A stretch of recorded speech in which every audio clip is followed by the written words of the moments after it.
Hi, this is Vernon, and welcome to Vernon's Virtual Tips. Today, we're going to talk about the camera, the streaming video that the streaming video that you're presenting to your audience. Now, I was just kidding earlier, but that's what I see a lot of.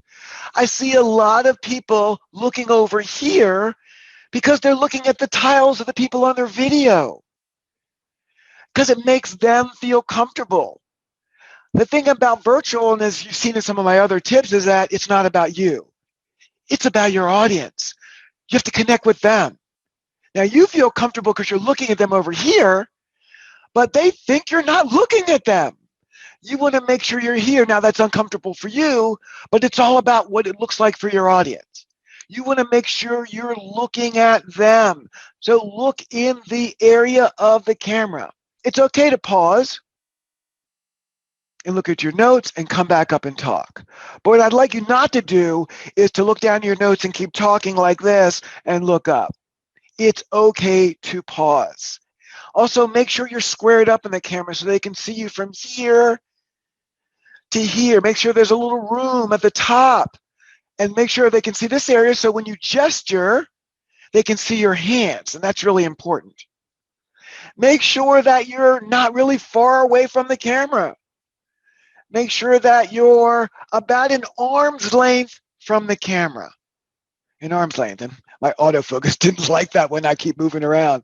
And make sure that if you drew a line across the center of your frame, that your head is almost in that top part, but not like bumping up against the top here, but in that upper half to third of the video frame.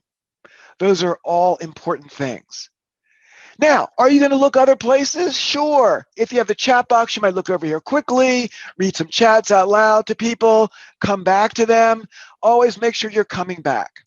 A trick I have is to put anything I'm really going to look at, like my notes, in the vicinity of the camera. So it's not like I have to look over here to see everyone. So that is really important. Also, make sure that you're not a big head like this when you're looking at the people. You don't want that on anybody's camera, and you don't also want this. And I've seen this a lot in videos. Or how about this? When people are down here like that, that's never a good look either. And as you can see, I have a stand-up desk that I'm working with so I can move things around. Also, we'll talk about this in another video, but make sure you have your light on your face. I have a ring light. And let me reach down here, and I'm going to show you what it looks like when I don't have the ring light on.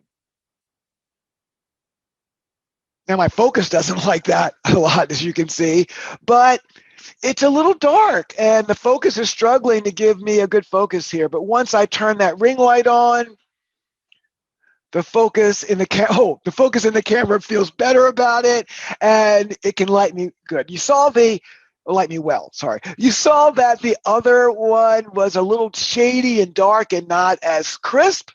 So that's what you want, some light on your face, not light from behind, because that will tend to wash you out and look like you're in the witness protection program. So again, square it up, see your hands, a little from the top, head center, looking in the vicinity of the camera, not over here. This is really important. Just like one of our other videos I talked about audio, if people can engage by looking at you, then that could also hurt your presentation. The key is make sure you're looking in the vicinity of the camera. Until next time.